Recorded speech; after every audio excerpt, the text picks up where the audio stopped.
Hello dear students of class ninth. आज फिर एक वीडियो लेके आई हूँ मैं क्लास नाइन्थ के लिए यूनिट 2 पोलिनोमियल्स, कुछ एक्स्ट्रा सम्स जो कि बहुत इंपॉर्टेंट हैं और पेपर में बहुत बार आए मिलते हैं आपको। If a b c are non zero and a plus b plus c is equal to zero, prove that a square upon b c plus b square upon c a plus c square upon a b is equal to 3। हमने इसको 3 के equal prove करना है और इसको use कर रहे हैं।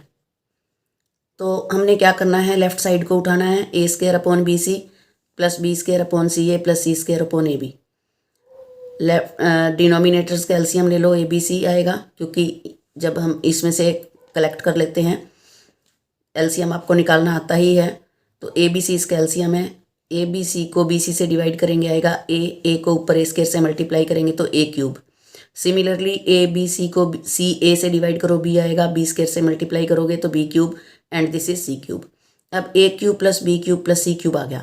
हमें थोड़ा सा याद है property, we know if a plus b plus c is equal to zero, जो कि अपने को दिया हुआ है।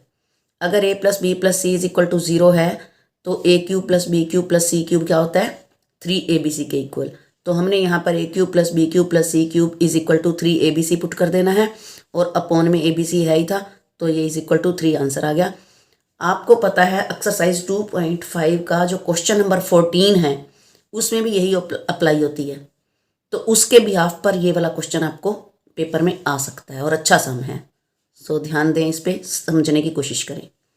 उसके बाद है if both x minus 2 and x minus 1/2 are the factors of p x square plus 5x plus r, show that p is equal to r. कुछ बच्चे ऐसे सम्स को देखकर घबरा जाते हैं, सोचते हैं हाँ है बहुत मुश्किल सम है, लेकिन कुछ भी नहीं है, आपको आता है। ये क्या है, इसमें गिवन पोलिनोमियल आपको दिया हुआ है, ठीक है। x माइनस 2 इसका एक फैक्टर है। अगर x माइनस 2 इसका फैक्टर है तो फैक्टर थ्योरम क्या कहती है कि f ऑफ 2 ज़ीरो होएगा।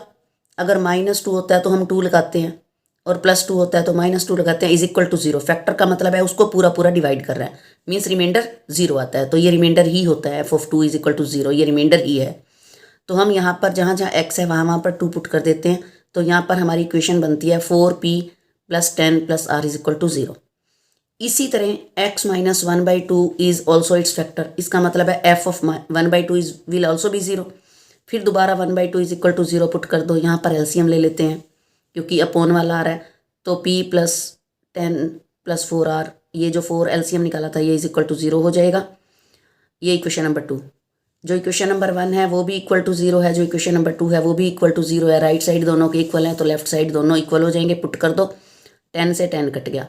4p, इधर का जो राइट साइड पर p है उसको उठा के इधर ले आओ, इधर का जो लेफ्ट साइड पर आ रहा है उसको उठा के राइट साइड पे ले जाओ, तो ये आ जाएगा 3p is equal to 3r। 4p में से 1p माइनस गया 3p, 4r में से 1r गया 3r, तो 3 से 3 कट गया, p is equal to r। यही हमने प्रूव करना था, तो थोड़ा सा समझने की ज़रूरत है और सम बिल्कुल भी आसान था। उसके बाद है question number 3। If the polynomials, अब की बार 2 पोलिनोमियल है, पिछली बार एक ही पोलिनोमियल था और 2 डिवाइज़र थे। अब की बार 2 अलग अलग पोलिनोमियल हैं और डिवाइज़र एक ही है। तो पहले पोलिनोमियल को मैं पी जेड ले लेती हूँ क्योंकि इसमें वेरिएबल जेड यूज़ हो रहा है, और दूसरे को मैं क्यू जेड ले लेती हूँ, कुछ भी ले सकते हैं। तो मैंने पी जेड ले लिया, क्यू जेड ले लिया। पहली बार हम इससे लेते हैं पी जेड से। अगर z-3 इसका एक क्या है, डिवाइडेड बाय, मीन्स जब पी जेड को z-3 से डिवाइड करते हैं तो रिमाइंडर क्या आएगा, रिमाइंडर थ्योरम से रिमाइंडर आना चाहिए p ऑफ 3। तो जहाँ जहाँ पर z है वहाँ पर 3 पुट करके वैल्यू निकाल दो। इक्वल टू 0 मत लगाना, इक्वल टू 0 तब लगता है जब फैक्टर हो। यहाँ फैक्टर नहीं है, वो कहता है डिवाइड कर रहे हैं। अगर हम डिवाइड कर रहे हैं तो हम रिमाइंडर ही निकालेंगे, तो रिमाइंडर होगा p ऑफ 3, तो यहाँ से एक आंसर निकल जाएगा। इसी तरह क्यू जेड को जब z-3 से डिवाइड करेंगे तो रिमाइंडर आएगा q ऑफ 3। तो जहाँ जहाँ पर दूसरा पोलिनोमियल में z था वहाँ पर 3 पुट कर दो। फिर वो कहता है leave the same remainder. Same remainder का मतलब है जो पहला रिमाइंडर निकला और जो दूसरा निकला वो सेम है, दोनों को इक्वल पुट कर दो और वहाँ से आपका a निकल जाएगा। अच्छा सम है, बहुत अच्छे से समझना है, ध्यान करना है। उसके बाद है if x + 2k is a factor of this, find के। अब फैक्टर की बात है, जब फैक्टर है तो इक्वल टू 0 पुट करते हैं। एफ एक्स ये दिया हुआ है, x plus 2k is its factor, then we will say f of -2k, क्योंकि x के साथ +2k है, इसका उल्टा साइन लेना होता है, अगर प्लस है तो माइनस लेना होता है, माइनस है तो प्लस, इज इक्वल टू 0। क्यों है is equal to 0? By factor theorem, क्योंकि वो उसका फैक्टर है। अगर फैक्टर दिया हुआ होता है तो इक्वल टू 0। जहाँ जहाँ पर x है वहाँ पर माइनस का 2k पुट कर दो, -2k की पावर 4, -2k का square, -2k and so on. अब -2k की पावर 4 करेंगे तो प्लस का 16k 4 हो जाएगा, -2k स्क्वायर है ही है, जब इसका स्क्वायर करेंगे तो 4k स्क्वायर होएगा, और -2k पुट कर दो तो ये भी 16 से 16k की पावर 4 बन गया, और ये माइनस का बन गया, तो इससे ये कट गया। यहाँ आया -4k, यहाँ 3k, तो सॉल्व करके आ गया -k, और ये जो प्लस का 3 था राइट साइड पे ले जाओ -3, माइनस से माइनस कट गया, k इज इक्वल टू 3।